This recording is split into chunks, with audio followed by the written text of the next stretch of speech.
तो ये रिश्ता क्या कहलाता है, आप लोग फाइंड कीजिए क्या कहलाता है। धीरज एक और गेम मुझे कहने की ज़रूरत नहीं, आप सबको पता है मेरे ख्याल से कि ये रिश्ता क्या कहलाता है। हाँ जी, सॉरी। एक गेम शो में चलता है, एक गेम शो के बाहर चलता है। जब योगेश को आपने इवेक्ट किया तो बाहर भी काफ़ी चीज़ हो गई थी। ऑल्सो आपकी वाइफ के ऊपर श्रेया फैंडम ने भी काफ़ी कुछ कह दिया था। व्हाट यू वांट टू से ऑन दिस थिंग्स? लोग बहुत इमेच्योर हैं यार। सबको समझना पड़ेगा कि रियलिटी शोज़ का मतलब होता है, एक गेम शो का मतलब होता है कि अंदर जाके everyone is gonna play their own game. Game play है ये। अगर आप उस चीज़ को बाहर लाओगे, सी, और जैसे आप इंसान होते हो आपके फैंस भी वैसे ही होते हैं। मुझे ऐसा समझ में आता है कि मेरे फैंस ने कभी जाके किसी को अब्यूज़ नहीं किया, कभी किसी को धमकी नहीं दी, कभी किसी को थ्रेट नहीं किया। मैंने अगर योगेश को निकाला, that is my game play. मैंने अगर हर्षद को निकाला या श्रेया से मेरी जो भी लड़ाई हुई, that is also the part of my game play, right. तो मैं उस चीज़ को पर्सनल में घर लेके ग्रजेस लेके नहीं आया हूँ किसी के खिलाफ़ कि अब श्रेया से मैं ज़िंदगी भर नहीं मिलना चाहता, या हर्षद से मैं नहीं मिलना चाहता, या योगेश से। कोई पर्सनल रीजंस नहीं है। आई थिंक मेरी वाइफ ने भी सबको यही समझाया होगा मेरे पीछे से, क्योंकि that's the kind of person we are. आप किसी को गेम में अगर हटा रहे हो, निकाल रहे हो, उसका मतलब ये नहीं कि रियल लाइफ ज़िंदगी में मैं उसे हेट करता हूँ या पसंद नहीं करता। और ये सब बड़ी इमेच्योर बातें हैं कि बाहर फैंडम्स ऐसे बोल रहे हैं और आप उनको अलाउ करते हो इंस्टिगेट करने के लिए। जो मैंने थोड़ा बहुत सुना कि Shreyas boyfriend, whose what's his name, I don't even know his name, I don't want to even know his name. So he was also instigating his fan clubs and everything. सो ये सब तो बचकानी बच्चे हैं। They will learn, they will reach a point in life जहाँ पे उनको भी ये समझ में आएगा कि ये सब बेकार की बातें हैं। Neeraj, your equation with Ram sir, and आपको कैसा लगा जब उन्होंने एलिमिनेशन टास्क में आपको सपोर्ट नहीं किया? Because Shreya and Shilpa show पे थ्रू आउट कह रहे हैं कि राम सर बहुत सेल्फिश हैं, उन्होंने आपको ब्रेन वॉश किया है, ओवर शैडो किया है। तो what is your take on यार सी, राम सर ने ना उसी सुबह एक टास्क हुई थी जिसमें लाई डिटेक्टर टेस्ट हुआ था, और उन्होंने तब भी ये बात बोली थी कि आ, उनसे क्वेश्चन पूछा गया कि धीरज वीकेस्ट हैं शो में, और उन्होंने हाँ बोला था, वो सही था जवाब। उसके बाद मेरी और राम सर की भी बातचीत हुई। सी, शिल्पा का बोलना, श्रेया का बोलना कि राम सर, और अपूर्वा ने आके मुझे बोला था कि ही इज़ ऑल्सो मैनिपुलेटिव, ये आपके ऊपर डिपेंड करता है कि आप किस पे कितना विश्वास करते हो एज अ पर्सन। और मैं आज भी यहाँ बैठ के ये बात बोल रहा हूँ कि वो चाहे कितने भी मैनिपुलेटिव हों, कुछ भी बात करते हो, मेरी बात पीछे जाके किसी और से करते हो, I had that trust on him, और आई लव दैट मैन। मुझे पसंद है वो। और जो भी है, हम दोनों का एक एक जो ब्रदरली हुड जैसे कहते हैं, ब्रदरहुड जैसे कहते हैं, भाई वाला रिश्ता है।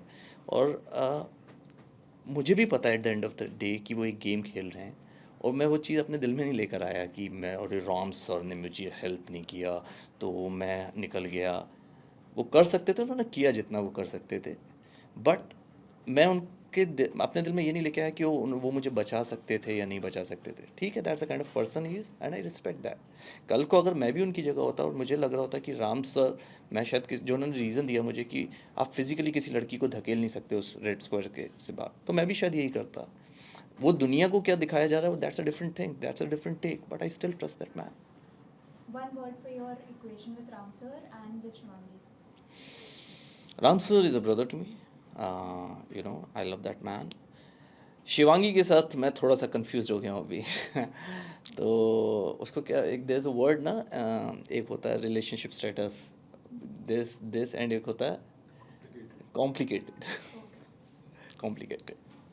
एंड श्रेया ने जो राम सर के ऊपर एंड में ऐसे एलिगेशंस लगाए थे कि वो ये सब ने लगाए एलिगेशंस, किसने नहीं लगाए। लेकिन आप जब अंदर होते हो, 24 घंटे उस इंसान के साथ रहते हो, उनकी बातें सुनते हो। सी, मेरी जब उनके साथ बहस हुई थी about that he is not a good listener, तब भी कई लोगों ने आके मुझे उनके खिलाफ बोला था कि यार तूने सही किया, तूने सही किया, तूने ऐसा किया।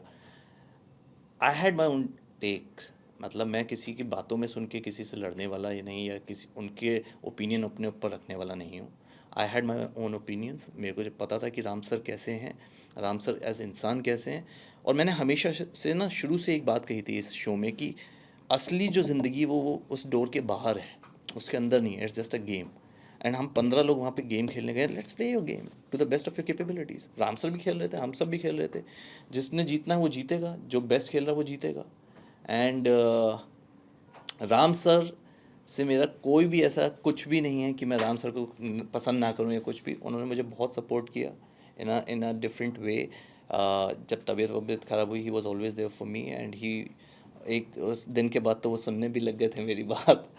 तो कुछ भी ऐसा मेरे दिल में कुछ भी नहीं है तो उनके लिए। आपने जैसा बोला कि आप श्रेया से इन्फ्लुएंस होकर आपने नहीं किया था बिल्कुल भी नहीं। या योगेश को एलिमिनेट भी नहीं किया था, तो what was your main reason for eliminating Yogesh? There were so many reasons यार। मेरा पहला रीज़न था योगेश को एलिमिनेट करने का कि उसके साथ मेरा कोई इंटरेक्शन नहीं था from the very first day. मेरा उसके साथ कोई केमिस्ट्री नहीं थी। केमिस्ट्री इन द सेंस कभी बात ही नहीं हुई। कभी वो लोग अपना एक ग्रुप बना के बैठते थे, Laila, Yogesh, Riyaz and all of them. Riyaz was a very nice kid, वो हमेशा मेरे साथ आके बैठता था, बात करता था, बट योगेश ने कभी ट्राई भी नहीं किया। तो उसके एक वो एक अपने एयर में है कि मैं नहीं करूँगा, तो ठीक है, it's okay. Secondly, he made few statements which I was not okay with. He said seniority मेरे जूते पर, I am one of the seniors, excuse me, आपके जूते पर तो फिर आप भी मेरे जूते पर। तो सेकेंडली क्या होता है कि एक रीज़न ये, the kind of person he is with, जब उसकी लड़ाई होती है, he is a changed man. जब योगेश ने हर्षद के तकिए पर सर रखा 2 मिनट के लिए और हर्षद ने उसको हटाया, तब भी वो तू तड़ाक पे आ गया। तो मुझे ये पता था कि कल को, अभी तक वो मुझसे आप भाई भाई करके बात करता है, लेकिन कल को जो हुआ भी, जब वो वापस उसको लेकर आए कल वाली टास्क में, तो उसने तू तड़ाक की मेरे साथ, बदतमीज़ी की उसने। सो वो मुझे पता था वो दिन भी आएगा। सो मुझे वो दिन देखना नहीं है। So I had my own reason कि अगर मुझे इसको हटाना है तो मैं इसको हटाऊंगा। और सबसे बड़ा reason, Sufi was there standing against him, and Sufi is someone whom I am very fond of, और सूफी मेरा डिपेंडेंट भी बन गया, सूफी मेरा सेलमेट भी बन गया। तो मेरे पास तो बहुत रीजंस थे योगेश को हटाने के, एंड आई डिड दैट।